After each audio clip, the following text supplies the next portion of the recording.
Square Enix has built its reputation on sequels. Through the multitudinous Final Fantasy iterations and spin-offs, the company has cemented its reputation as the undisputed king of the JRPG.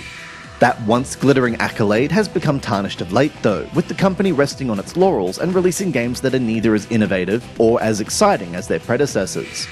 Chaos Rings 2 sets out to buck that trend, building on the template set by Chaos Rings and Chaos Rings Omega and layering it with even more spectacular visuals, more compelling characters, and a slightly more focused narrative.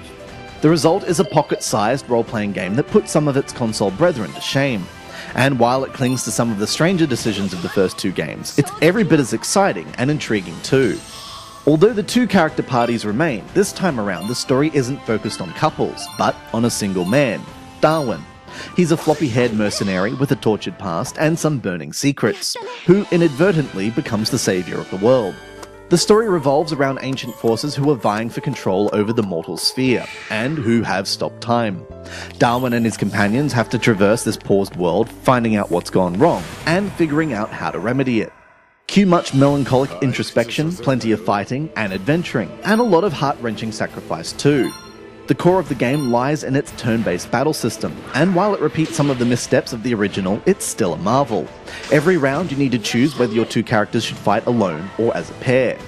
Pairing up does more damage, but it also means that if one player gets hit, they both do. A gauge lets you see the ebb and flow of the battle, but unfortunately, it still doesn't show the turn order. Spectacular special moves unlock when you've taken enough damage, or control over the battle has skewed entirely in one direction.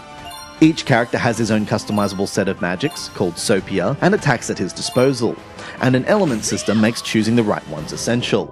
The battles are still random, but the game is built around quick firefights and small, easily explorable maps. As you kill, you become more powerful, as well as unlocking moves and more powers from the creatures you've slain. When you're exploring, a decent floating stick lets you control Darwin. You can replay areas you've completed at higher levels to push your experience meter onwards, or to search out any items you might have missed the first time around. As complex and nuanced as the battle system is, it still offers up neatly packaged slices of turn-based violence. The game never seems overwhelming, and the ability to save whenever you want means you can jump in and out with ease. Square Enix and Media.Vision have built a game that showcases all the bombast and drama of a JRPG, while remaining accessible enough for newcomers to enjoy.